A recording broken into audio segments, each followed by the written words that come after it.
السلام عليكم ورحمة الله وبركاته. الحمد لله رب العالمين والعاقبة للمتقين والصلاة والسلام على سيد الأنبياء والمرسلين وعلى آله وأصحابه أجمعين وبعد.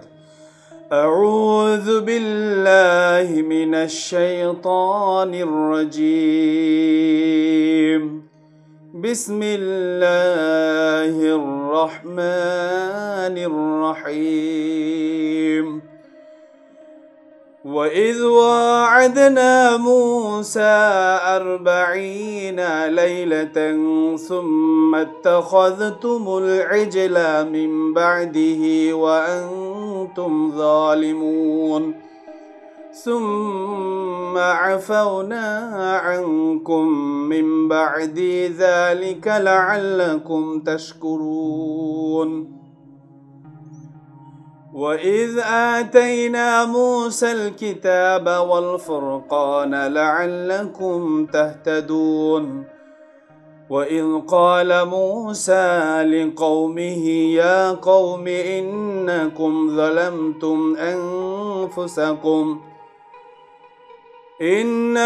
ظلمتم أنفسكم باتخاذكم العجل فتوبوا إلى بارئكم فاقتلوا أنفسكم ذلكم خير لكم عند بارئكم فتاب عليكم إنه هو التواب الرحيم.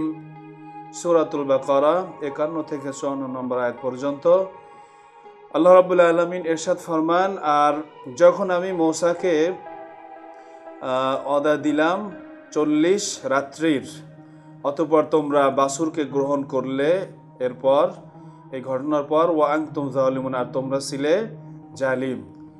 এই ঘটনাটি সংঘটিত হয় আল্লাহ রাব্বুল আলামিন যখন মূসা আলাইহিস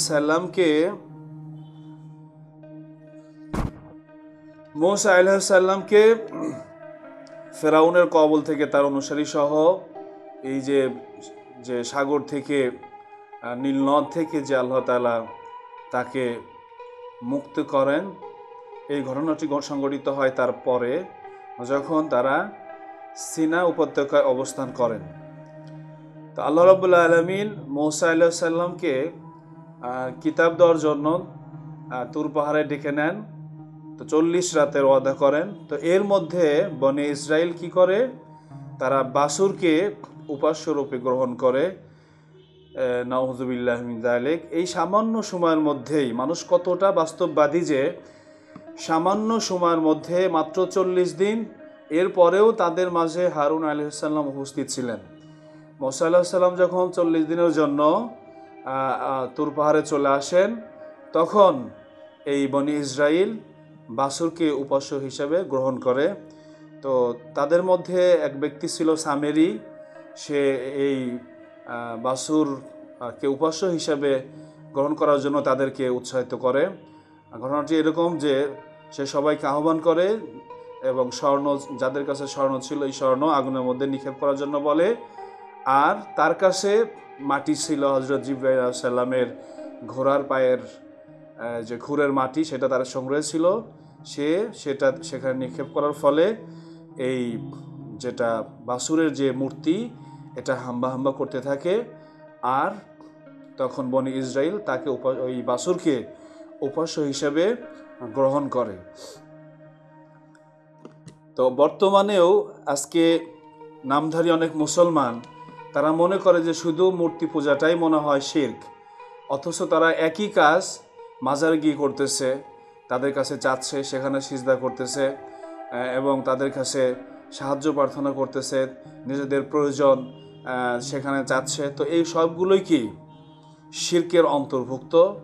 তো সেই জামানায় যেরকম মানুষের মাঝে নবীগণ বিদ্যমান থাকার পরেও কিন্তু সামান্য সময়ের পরিবর্তে তারা এই শিরক করেছে, ঠিক এখনও মানুষ কোরআন এবং হাদিস থাকা সত্ত্বেও কোরআন হাদিস থেকে বাহিরে গিয়ে আজকে তারা শিরকে লিপ্ত হচ্ছে। তো এরকম একটা ঘটনার পরেও কিন্তু আল্লাহ রাব্বুল আলামিন বনি ইসরায়েলকে মাফ করে দিয়েছেন। সুম্মা আফাউনা আনকুম মিন বাদি যালিক, এরপরেও আল্লাহ তাআলা বলেন, এরপরেও আমি তোমাদেরকে ক্ষমা করে দিলাম, লাআল্লাকুম তাশকুরুন, যাতে করে তোমরা কৃতজ্ঞ হও। এইখান থেকে বোঝা গেল যে কেউ শিরক করলেও যদি তওবা করে ফিরে আসে, আল্লাহ রাব্বুল আলামিন তাকে ক্ষমা করে দেন, সুবহানাল্লাহ। কিন্তু শিরক নিয়ে যদি মৃত্যুবরণ করে সেটা ভিন্ন কথা, আল্লাহ তাআলা তার উপর জান্নাতকে হারাম করে দেন।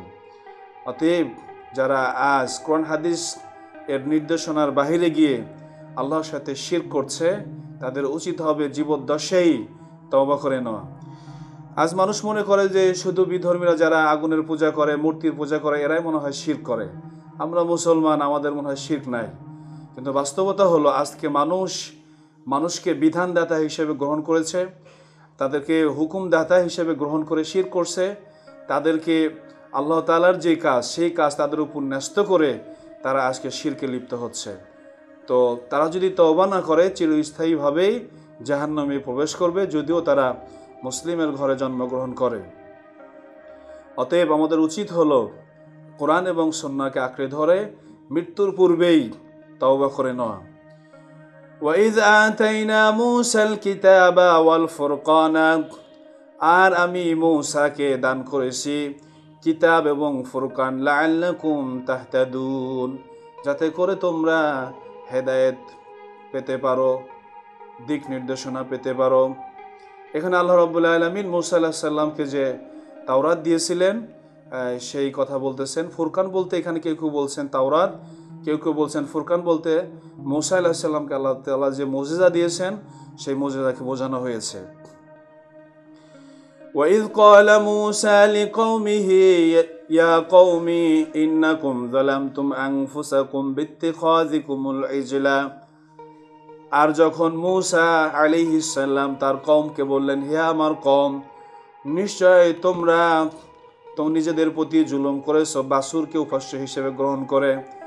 ফাতুবু ইলা বারিকুম, সুতরাং তোমরা তোমাদের রবের নিকট তওবা করো। ফাকতুলু আনফুসাকুম, এবং তোমরা নিজেদেরকে হত্যা করো। যালিকুম খায়রুল লাকুম, এটাই তোমাদের জন্য উত্তম। ইনদা বারিকুম, তোমাদের রবের নিকট। ফাতাবা আলাইকুম, অতঃপর তিনি তোমাদের তওবা কবুল করলেন। ইন্নাহু হুয়াত তাওয়াবুর রহিম, নিশ্চয় তিনি তওবা কবুলকারী, দয়াময়। ঘটনাটা হলো যখন তারা এই শিরকে লিপ্ত হলো, মূসা আলাইহিস সালাম তার জাতিকে বললেন যে তোমরা যেটা করেছো এটা নিজেদের প্রতি জুলুম করেছো, অতএব তওবা করো, আর সেই তওবাটা হলো তোমরা নিজেদেরকে হত্যা করবে। এর মাধ্যমে আল্লাহ তাআলা তোমাদেরকে ক্ষমা করে দিবেন, আর এটা তোমাদের জন্য উত্তম। তো বনি ইসরাইল তওবা করে। তো যারা এই বাসুরকে উপাস্য হিসেবে গ্রহণ করে নাই, এরকম তারা প্রায় 70,000 বনি ইসরাইলকে তারা শিরচ্ছেদের মাধ্যমে হত্যা করে, এবং তারা কিন্তু এই তওবার মাধ্যমে জাহান্নামের আযাব থেকে মুক্তি পেয়ে যান, সুবহানাল্লাহ। তাহলে বনি ইসরাইলের তওবার পদ্ধতি ছিল যে তারা নিজেদেরকে হত্যা করবে। হাদিস আসছে এরকম যে তারা সারিবদ্ধ হয়ে দাঁড়িয়ে যায় এবং তাদেরকে যারা শিরক করে নাই তারা তাদেরকে হত্যা করে, আর এটাই ছিল তাদের তওবার পদ্ধতি। এবং এই তওবার মাধ্যমে তারা শিরক থেকে মুক্ত হয়ে যায় এবং তারা জান্নাতি হয়ে যায়, সুবহানাল্লাহ। এইখান থেকে শিক্ষা হলো একজন মানুষ যদি শিরক করেও ফেলে, শয়তানের ওয়াসওয়াসায় শিরক করে ফেলে, এরপরে যদি সে ফিরে আসে জীবদ্দশায়, আল্লাহ তাআলা তাকে ক্ষমা করে দেন, সুবহানাল্লাহ। প্রিয় হাজিরিন, আল্লাহ রাব্বুল আলামিন তিনি এক অদ্বিতীয়। রাসূল সাল্লাল্লাহু আলাইহি ওয়াসাল্লাম সহ সমস্ত নবীগণ এই দাওয়াত দিয়েছেন যে তোমাদের ইলাহ একক ইলাহ, তিনি ছাড়া আর কোনো তোমাদের ইলাহ নাই। পক্ষান্তরে শয়তান কিন্তু অনেক ইলাহর দিকে দাওয়াত দেয়। আজকে যারা এই শয়তানের দাওয়াত গ্রহণ করে আল্লাহকে ব্যতী রেখে অন্য অন্য ইলাহ গ্রহণ করেছে, এরা দুনিয়াতে ক্ষতিগ্রস্ত, এরা মুশরিক, এবং আখিরাতে এরা চিরস্থায়ীভাবে জাহান্নামী হবে যদি না তওবা করে ফিরে আসে। আল্লাহ তাআলা সমস্ত মুসলমানদেরকে আল্লাহ তাআলার এই একত্ববাদ তাওহীদ যেটা সেটা বুঝার আমল করার তৌফিক দান করুন।